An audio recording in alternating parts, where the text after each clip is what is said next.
Welcome to Simply Bitcoin, the channel that breaks down all the daily Bitcoin news, the daily fail, meme review, software releases, sometimes websites by Plebs. We've got it all. Drop us a like and subscribe. All right, you know where we're going. Checking out the numbers. Here we go. Clock Moody Dashboard. All right, we're currently at a block height of 661,086. Current BTC price 18,776. Chain rewrite days 615, and the current Lightning capacity 1,074.84. Very steady. I mean, this is nice, bro. It's looking good. It's looking good. I think Bitcoiners have this expectations because the number keeps going so high. But to think in 2017 that we were going to consolidate at these levels, right, is absolutely insane. So, you know, unfortunately, the price of Bitcoin did not break an all-time high. So Satoshi, the Bitcoin chicken, has to stay in his chicken coop today. But man, Satoshi might not be happy, but I'm happy, man, because that's very, very strong on a technical basis. And Phil, it's the perfect time for the daily fail. The daily fail. All right, we got a light one here for the weekend. Here we go.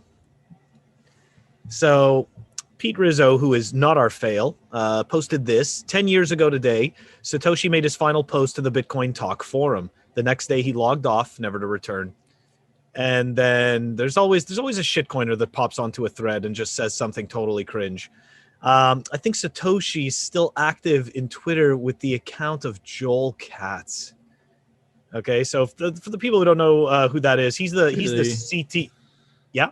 Really? Yeah, really. Really. CTO of XRP. Really? Okay.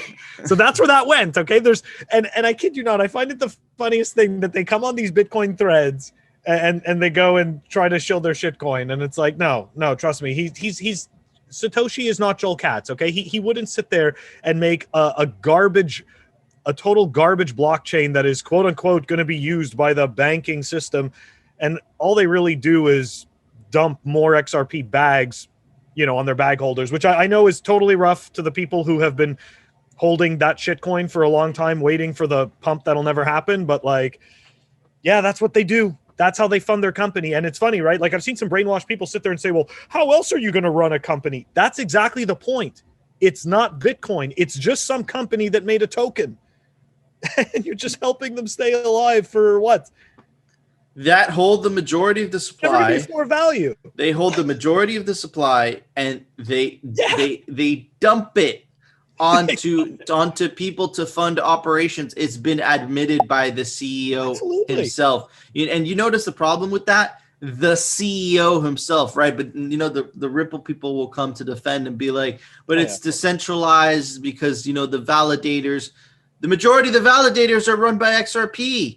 The majority of the supplies is held by XRP. It's a company. What is that? With the token. That's centralization, guys. That's centralization. That's the only reason it's quick as hell. It's cheap to send because, man, they're not really running a decentralized digital currency. They're not using a blockchain. They're using essentially a database. That's essentially what they're doing, right? A more distributed database is essentially what Ripple is, right? And look, guys, like, you might not disagree. You might not agree with us. Like, this might hurt your feelings because you're holding some Ripple bags, but we're telling you the truth. And that's what we do with Simply Bitcoin. We've been through this before, okay? We're not talking from a place of like, we're not talking from a high horse place. I held the shitcoin. Exactly. We've been shitcoin in 2017. I watched this bag pump. I know exactly what it's about. Exactly right. Like, we're just trying to save you the time, right? We're trying to save you the tuition cost of shitcoinery, right? You know, that's all we're trying to do. We're not trying to shit on your bags. We're just trying to tell you, dude, you're holding shitcoins. Long time preference. Hold Bitcoin instead, and you're going to have much better results. I guarantee you, right? So, Phil, it's time for the daily meme review. All right. So it looks like we got another Matrix meme. I'm so excited. I love the Matrix meme. It is literally the perfect movie when it applies to Bitcoin, because the people that still have not found Bitcoin are still plugged into the matrix, right? And the people that have unplugged themselves out of the matrix are what we call orange pilled, right? And let's check it out. It has no value to store. There is nothing that you could use Bitcoin for. I've been warning you guys about this. I'll do it again. Get out of Bitcoin and any of those other cryptocurrencies now. Get rid of that garbage.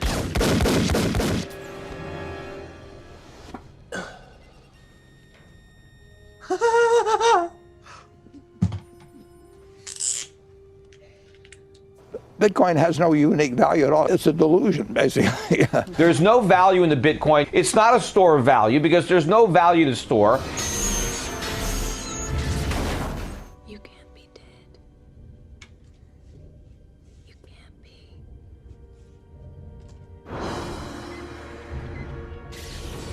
Now get up.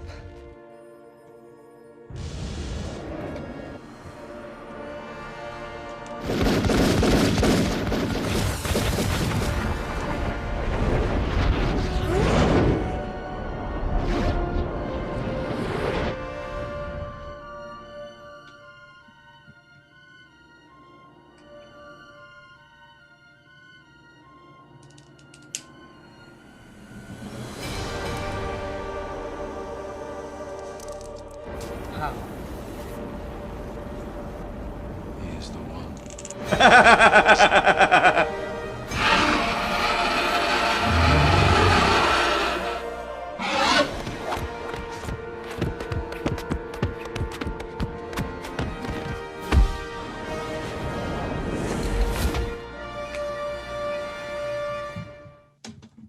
Okay.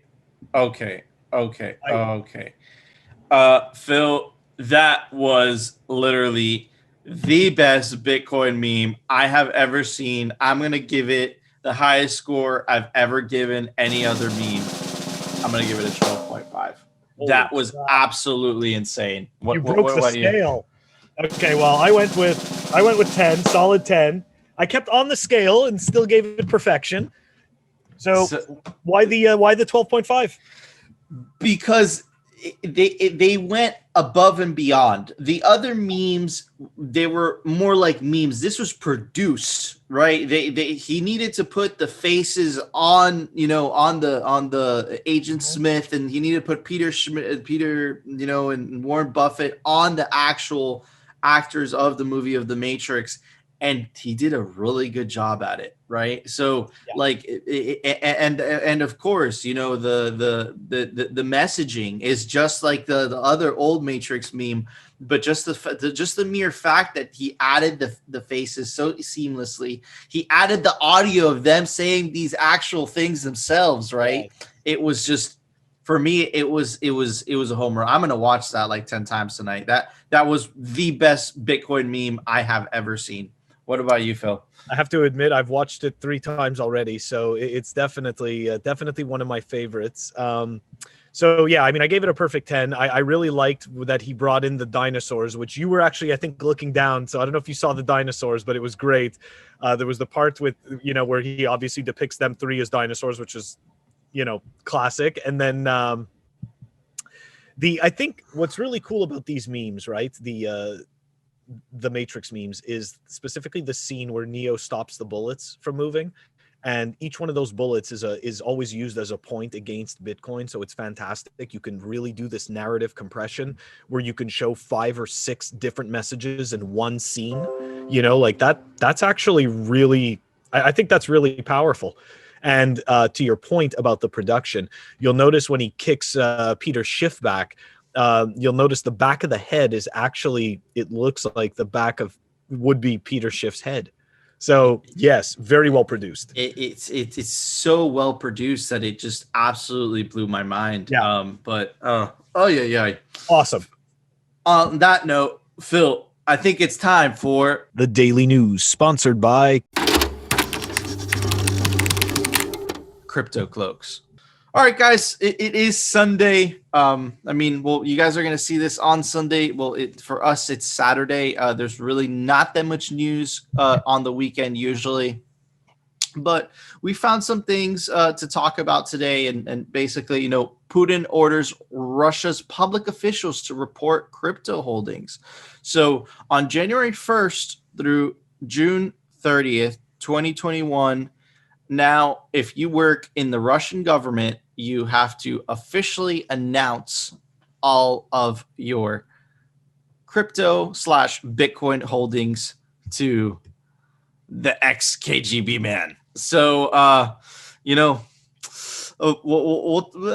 share my thoughts on that in a little bit, Phil. But because this is the article that I really wanted to talk about, and it basically explains how Bitcoin mining went from you being able to mine it on your own PC, right, to now it's gone industrial, right? And you're starting to see also a consolidation of I would say the huge mining farms, right? Why has this happened, right? Like, why has this trend gone? You'll hear a lot of people, you hear a lot of people basically be super bearish about it and say, oh, it's centralized. Oh, it's this, now the average Joe can't mine. Yeah, perhaps there is a lot of truth to that, right? But the benefit is that the hash rate keeps going up, and then the hash rate is the value proposition of Bitcoin, right? So yes, it's incredibly difficult as as someone with limited amount of capital. If you just want to start up, a mining rig at home, it's not going to be cost effective, right? You're probably not going to break a profit because you're going to be paying industrial. I mean, you're going to be paying residential electricity costs, right? You could be using it for heating as well, right? So, but look, the FUD is that it's the corporations that are getting that are consolidating this. I disagree, and the reason that I disagree is that Bitcoin mining relies exclusive on something that I call isolated energy pockets, right? So you can't have a large enough mining operation because then it's no longer isolated energy, right? So what do I mean by isolated energy? I mean by a hydroelectric dam or natural gas that is producing energy that wastes energy, right? Because there's an excessive amount of electricity produced that it's actually not going anywhere, right? So that's where Bitcoin miners come in, because they give the plant manufacturer an option to use that excess energy and to at least turn a profit from that excess energy, right? So there's only so much that these huge corporations or these huge mining consortiums could basically take advantage of that isolated energy, right? So I don't find it, I don't take a bearish stance on this. Again, I do kind of work in the industry. I am a small to medium sized miner. I'm doing just fine, right? So it's not impossible. It's not out of reach for most people if you want to start mining, Phil. It's just a matter of commitment, and it's a matter of getting to know what you're doing, right? It's not easy. There is a steep learning curve, like everything else, if you want to get good at it in life. And man, you don't even have to host it yourself at home. There's plenty of hosting companies around the US where you could buy ASICs, right? And you could send it to them, and and they have cheap electricity prices, right? So look, this is going to keep happening. Companies, right? Riot, for example, it's a public company. They bought over 10,000 ASICs, right? This is going to keep happening. Companies want exposure to Bitcoin mining, right? I don't see that as a bad thing, because the higher the hash rate, the more secure Bitcoin is, and the higher the value proposition. Those are my thoughts on all this, Phil. What are your thoughts? So just quickly, what I wanted to say in regards to this was that Bitcoin has the best game theory, and it relies, it relies on the incentives, right? And if we're seeing corporations diving into the mining game, and they're wanting to get serious about this, all this tells me is that, Bitcoin has attracted, bigger fish now. Like before it was us, the little retail guys and stuff like that. And we can grow pretty big relative to our size where we started. But now it's attracting these bigger fish, like these people are getting into it. So if you ask me, all we're seeing is the incentives game being played out. Like that's all it is. That's it. Now it's at the point where these bigger people are like, and these corporations are looking at it as a whole and saying as a company, hey, this is beneficial for us. We should do this. So, absolutely. If people want to argue against it, I go back to your point about the hash rate.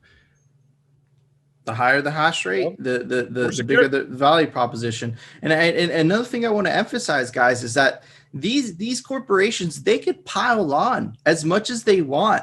But as long as you found, right, a cheap form of electricity, baby, you are now an efficient miner. And no matter how much capital and how much money they have behind them, if you have found yourself a cheap power source, and I've spoken to a lot of Bitcoin taco plebs on Twitter, they've found them. I'm telling you, these isolated energy pockets are all over the country. They're so decentralized. It's very isolated energy pockets. And if you find that cheap source of electricity, guess what? Now you're competing against those corporations, and I guarantee you that you're getting cheaper electricity than they are, because they're trying to mine at scale, right? Yeah. And mining at scale, there's a roof, there's a limit. You can only do that by so much, because then it's no longer an isolated energy source. Now, all of a sudden, the plant manager has leverage now, because guess what?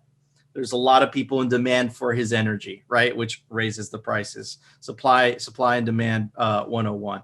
Wow, that was a lot. But this is a weekend edition, guys. So, this isn't normally what we'd call news, but this is just a lot of, some interesting topics to think about on your Sunday, right? And Phil, why don't you tell us about the website by Plebs? Website by Plebs. All right, we got a good one today. This is actually a classic site. This is one of the first Bitcoin sites I went to. I'm just going to we're talking about nakamotoinstitute.org.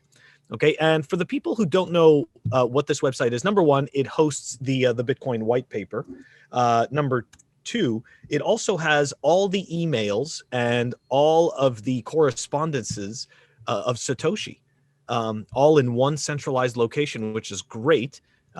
Makes it really easy to go there. There's a whole bunch of, so right when you go to the website, you're greeted right away, by a welcome page that you can click right on to go to the white paper. At the same time, there's also, you can go take a look at some of the literature that's up here. There's amazing articles. One of the articles that's here, very highly recommended. Everybody read this. It's by Mike Goldstein, or Bitstein. Who's also, I believe, one of the owners of the site, along with Kerr Rochard. It's called "Everyone's a Scammer," or I think it's "Everyone's a Scammer," and it is by far one of the best articles. I think, regardless of whether you're into Bitcoin or not, you should read this. It's fantastic. Anyways, that's what we got, and we'll have the link to that site in the show notes down below. Awesome, thank you, Phil. Really appreciate that, and guys, Phil's absolutely correct. That site is a must if you're into Bitcoin. It's so many resources there, so many brilliant minds, and all of Satoshi Nakamoto's original emails, original writings, they're all on that one site, right? So if you're just curious one day, definitely go to the Satoshi Nakamoto Institute.org. We will put that link down in the description. Guys, thank you so much for staying with us through this long week. There's a lot of intense news dropping this week, but thank you guys so much for staying with us on Simply Bitcoin, and I hope you guys have enjoyed the show. If you guys like the show, you know what to do. Smash that like button. If you guys love the show, subscribe and spread the message. Share this video. It really helps us out. And guys, we just want to let you know, We love you guys. If it wasn't for you guys, we wouldn't be here. Enjoy the rest of your Sunday. We will see you on Tuesday, guys.